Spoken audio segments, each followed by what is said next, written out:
Title: Bhagavad Gita अध्याय 18 का सारांश और जीवन में प्रयोग। विक्रमादित्य। अगर आप जीवन की उलझनों में फंसे हैं तो यह वीडियो आपके लिए है। क्या मन अस्थिर है? जीवन में उद्देश्य नहीं दिख रहा? उत्तर यही मिलेगा। यह केवल एक धार्मिक ग्रंथ नहीं, बल्कि कर्म, ज्ञान और मोक्ष की कुंजी है। भगवान श्री कृष्ण के अंतिम उपदेश में छुपा है जीवन का संपूर्ण मार्गदर्शन। चैनल विक्रमादित्य को अभी सब्सक्राइब करें। वीडियो को लाइक और शेयर जरूर करें। ज्ञान का बांटना ही सबसे बड़ा पुण्य है। हजारों जन्मों का फल मिलता है। श्लोकों का सारांश। श्लोक 1 से 78 तक। श्लोक 1-2। अर्जुन संन्यास और त्याग के अंतर को जानना चाहता है।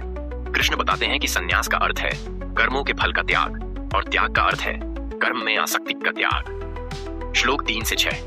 सभी कर्मों का पूर्ण परित्याग नहीं करना चाहिए।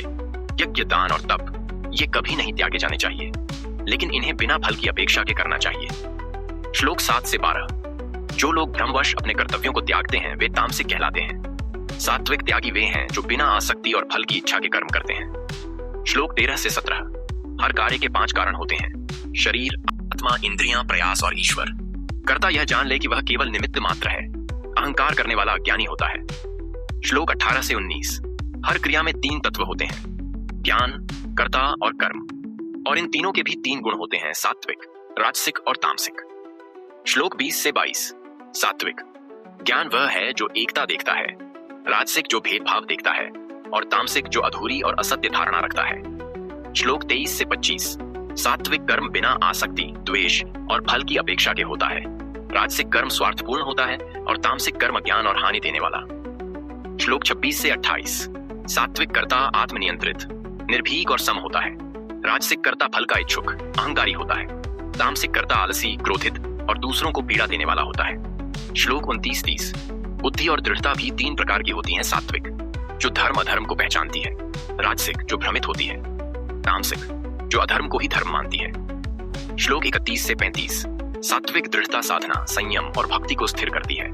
राजसिक दृढ़ता फल में स्थिर रहती है और तामसिक दृढ़ता आलस्य और मोह में फंसी होती है। श्लोक 36 से 39। सुख के भी 3 प्रकार हैं: सात्विक सुख प्रारंभ में कष्टदायक, अंत में अमृतवत। राजसिक सुख शुरू में अच्छा लगता है और अंत में विषवत। तामसिक सुख आलस्य और प्रमाद से उत्पन्न होता है। श्लोक 40 से 44। संपूर्ण सृष्टि 3 गुणों से प्रभावित है।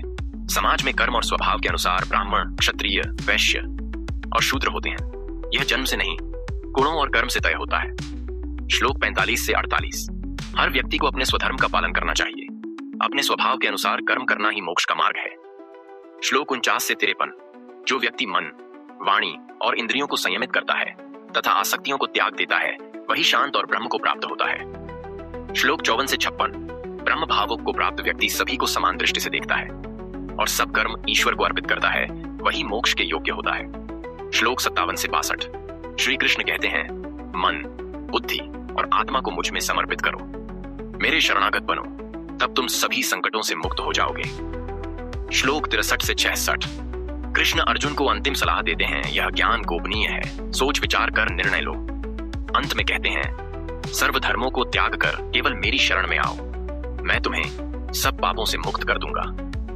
श्लोक 67 से 71। यह ज्ञान केवल श्रद्धावान, भक्त और प्रिय को ही बताया जाए। जो इसे दूसरों को बताता है वह मेरा अत्यंत प्रिय भक्त है। श्लोक 72 से 71। अर्जुन कहता है, हे कृष्ण, अब मेरा मोह समाप्त हो गया है, मैं आपका आदेश पालन करूंगा। श्लोक 74 से 78। संजय कहता है, इस संवाद को सुनकर मेरा रोम रोम पुलकित हो गया। जहां कृष्ण और अर्जुन हैं, वहां विजय, नीति और समृद्धि अवश्य होती है। जीवन में गीता के उपदेश कैसे उतारें? 1. कर्म करते समय फल की चिंता न करें। यह बात हमें मानसिक शांति देती है और निष्काम भाव से काम करने की प्रेरणा देती है। 2. अपने स्वधर्म को पहचानें। जो कार्य आपकी प्रकृति के अनुकूल है वही करें, उसमें ही सफलता और संतोष मिलेगा। 3. मन, इंद्रियां और बुद्धि पर संयम रखें। संयमित जीवन ही सच्चे सुख और उन्नति की ओर ले जाता है। 4. हर कार्य को ईश्वर को अर्पित करें, इससे अहंकार समाप्त होता है और कर्म योग की सिद्धि मिलती है। 5. सात्विक बुद्धि, कर्ता और कर्म अपनाएं, यह जीवन को संतुलित, शांत और उन्नत बनाता है। 6. श्री कृष्ण की शरण में जाएं।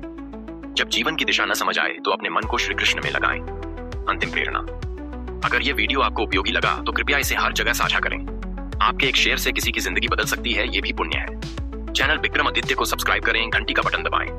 हर बार जब आप ज्ञान साझा करेंगे आप खुद ऊर्ध्वगामी होंगे। जय श्री कृष्ण। धन्यवाद। हरिओम। सुनिए, अगर आप हमारी सनातन संस्कृति की दिव्यता और हिंदू धर्म की महानता को पूरी दुनिया में फैलाना चाहते हैं तो ये अवसर आपके लिए है। विक्रमादित्य के चैनल को समर्थन देकर इस ऐतिहासिक और पवित्र मिशन का हिस्सा बने। केवल कुछ ही टैप्स में आप इस चैनल को नई ऊंचाइयों तक ले जा सकते हैं। अपनी श्रद्धा और योगदान भेजें जीपे, फोनपे या पेटीएम के माध्यम से, झटपट, सुरक्षित और बिना किसी बाधा के, क्योंकि डिजिटल पेमेंट से हर योगदान सरल, प्रभावी और शक्तिशाली बनता है। आपका हर छोटा बड़ा योगदान हमारी सनातन संस्कृति और हिंदू धर्म की अमर ज्योति को प्रज्वलित रखने में एक अमूल्य भूमिका निभाता है। तो अभी अपना पेमेंट ऐप खोलें और आज ही अपने दिल से इस पवित्र और ऐतिहासिक कार्य में योगदान दें।